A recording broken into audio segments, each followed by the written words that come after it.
There's a moment every backyard gardener knows well. You walk out one morning, coffee in hand, feeling good about the season, and then you see it. Something has been at your beans overnight. The kale looks like lace. Your pepper plants have clusters of tiny insects crowded along every stem. And the frustrating part isn't just the damage. It's the fact that you did everything you were supposed to do. You watered on schedule. You fertilized. You even put down that spray the guy at the garden center recommended. And still, here you are. I spent the better part of a decade cycling through every product on that garden center shelf. Different sprays, different dusts, sticky traps, row covers that I'd put up and take down and put up again. Some of it helped a little. None of it actually fixed anything. The pests always came back because I was treating symptoms, not causes. The shift happened when I started spending time with Amish gardeners in my county. What I noticed right away wasn't what they were spraying. It was what they weren't doing. No espraivates. No das aplicators. No frantic trips to the store mid-season. Their gardens looked calm, healthy. And when I looked closely, the pest pressure was remarkably low compared to what I was dealing with just a few miles away. I started asking questions, and what they shared with me completely changed how I think about growing food. Today I'm going to walk you through the specific strategies they use, the ones that aren't in any mainstream gardening book I've ever read, and I'll show you exactly how to build the same kind of protection around your own backyard garden, no matter how small or large your space is. And stay with me until the end, because I'm going to share a physical barrier technique they use that takes about 15 minutes to set up and can stop one of the most destructive garden pests before it ever touches your plants. Here's the foundational idea that underpins everything the Amish do with pest management. Most of us think about our gardens as a growing space, a place where we put plants and try to keep them alive. The Amish think about their gardens as an ecosystem, a living community of plants, insects, and soil organisms that either work together or work against each other. When that ecosystem is in balance, pest pressure is naturally low.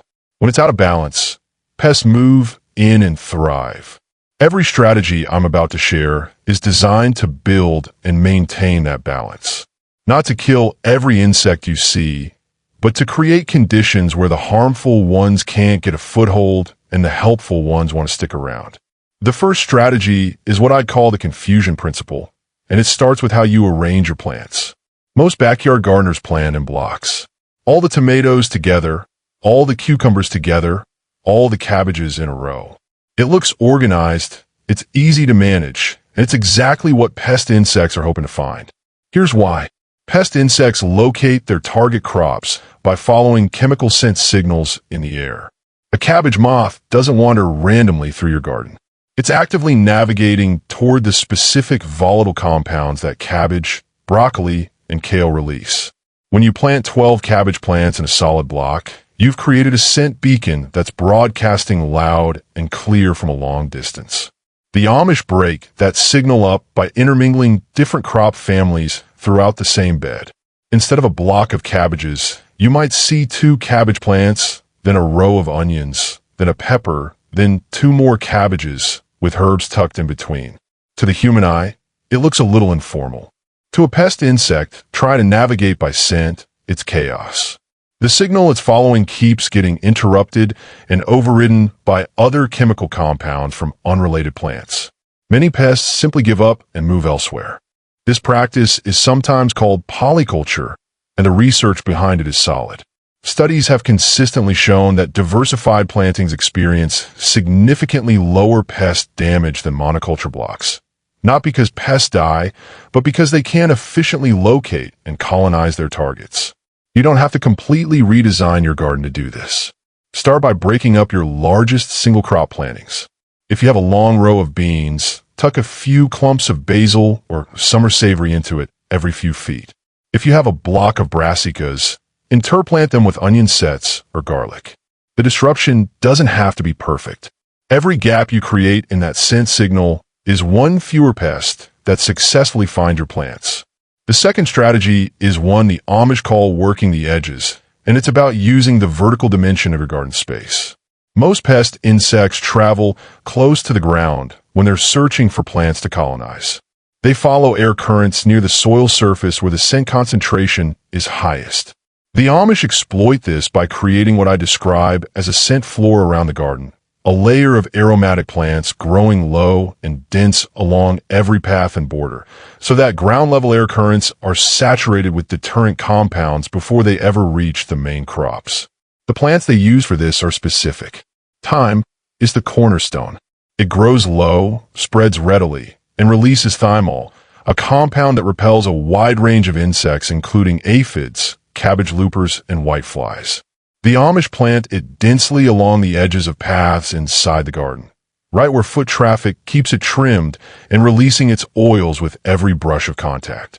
Oregano performs a similar role, and the two can be interplanted to create a more complex aromatic profile.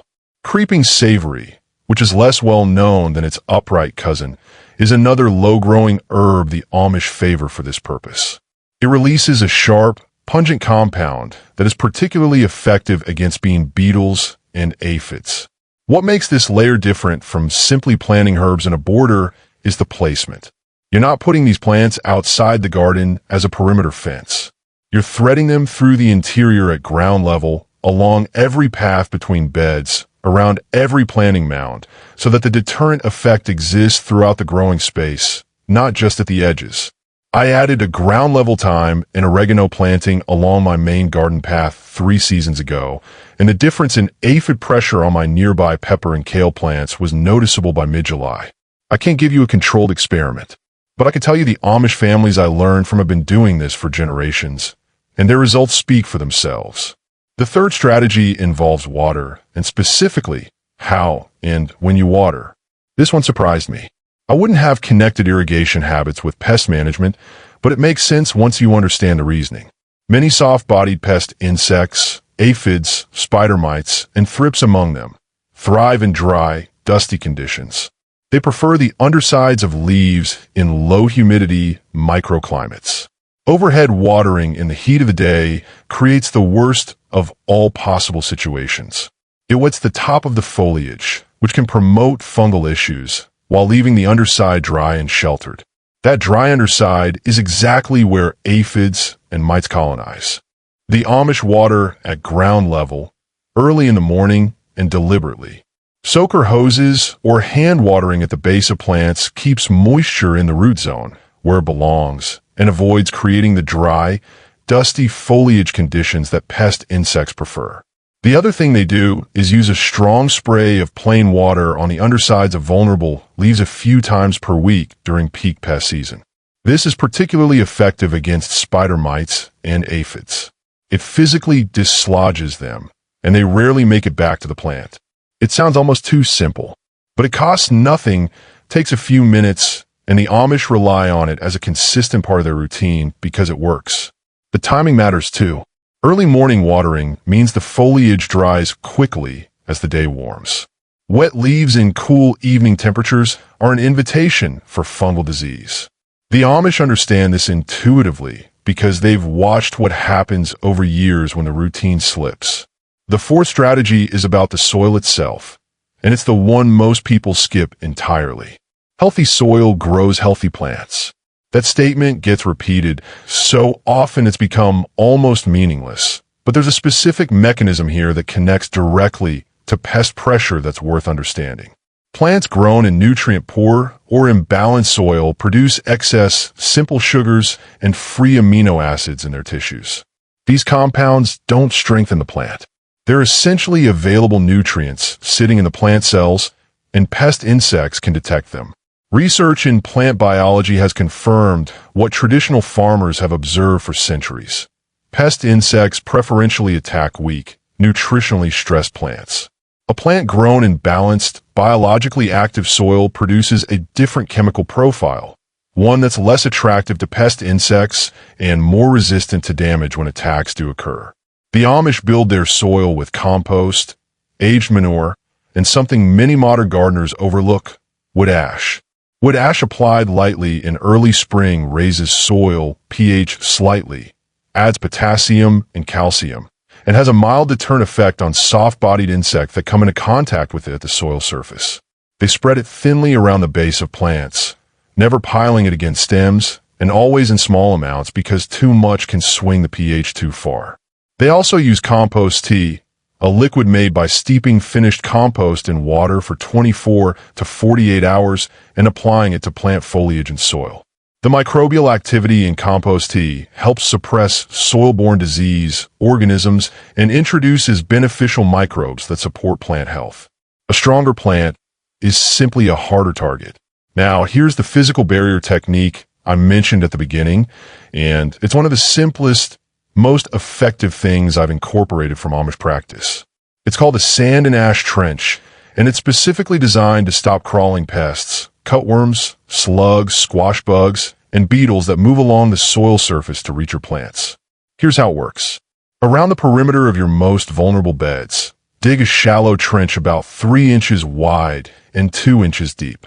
Fill it with a mixture of coarse sand and wood ash in roughly equal parts. Level it off flush with the soil surface on both sides. Crawling pests that try to cross this barrier encounter a surface that's deeply unattractive to them. The coarse sand physically irritates soft-bodied insects. The wood ash, which is alkaline and abrasive at a microscopic level, desiccates soft-bodied pests on contact. The combination is particularly effective against slugs and cutworms, both of which are nocturnal and rely on moist soil surfaces to travel. The trench doesn't need to be elaborate. You're not building a wall. You're creating a hostile crossing zone that most ground-level pests will go around or avoid entirely. Refresh the mixture after heavy rain, because moisture reduces the desiccating effect of the ash. A full trench around one raised bed takes about 15 minutes to set up, uses materials that cost almost nothing, and provides protection for the entire season with minimal maintenance. I started using this around my squash and cucumber beds 2 years ago. Combined with the other layers I'd already added, the reduction in squash bug and slug damage was significant enough that I've made it a permanent part of my setup. The fifth strategy is really about restraint, and it's maybe the hardest one for modern gardeners to embrace.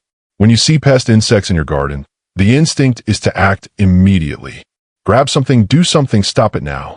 The Amish approach asks you to pause before you reach for any intervention, even a homemade one, and ask a different question. Are there beneficial insects present? Because if there are, your intervention might solve a small problem while creating a much larger one. Ladybugs, parasitic wasps, lacewings, and ground beetles are all present in healthy, chemical-free gardens, and they are ferocious predators. A single parasitic wasp can lay its eggs in dozens of caterpillars in a day, killing them from the inside before they ever mature. A lacewing larva can consume hundreds of aphids in its short larval stage. These are allies you cannot buy at a garden center. You can only keep them by not killing them. The Amish tolerance threshold for pest damage is higher than most modern gardeners are comfortable with, but it's rooted in a long view. A few holes in a cabbage leaf means there are caterpillars present, which means there are probably parasitic wasps following the caterpillars. If you spray, you may kill the caterpillars today, but you also kill or drive away the wasps that would have controlled the next 3 generations. You've traded a small, manageable problem for a larger, recurring one. What the Amish do instead is monitor closely, act specifically, and only when the beneficial population clearly can't keep pace.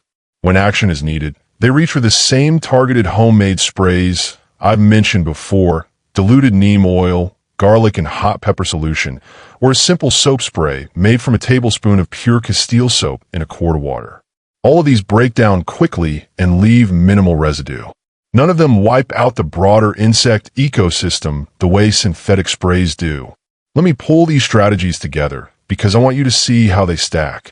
You start with mixed plantings that scramble the scent signals pests follow. You add ground-level aromatic plants along every path to saturate the air near the soil with deterrent compounds. You water deliberately at the base, early in the morning, and use water itself as a tool against soft-bodied pests. You build soil health so your plants are stronger and less appealing as targets. You use a sand and ash trench around your most vulnerable beds to stop crawling pests at the perimeter. And you practice restraint, protecting the beneficial insect population that handles a large share of the work for free. No single one of these layers is a complete solution, but stacked together, they create a garden environment where pest insects face difficulty at every turn. They can't find a target efficiently. They can't cross the perimeter easily. And if they do get through, there are predators waiting. That's the Amish system. Not a product, not a spray. A layered, living defense that gets stronger every season as your soil improves, your beneficial population grows, and your planting design gets more refined. What I've shared today will get you started. Your garden can be a place you enjoy walking into every morning. Let's make it that way.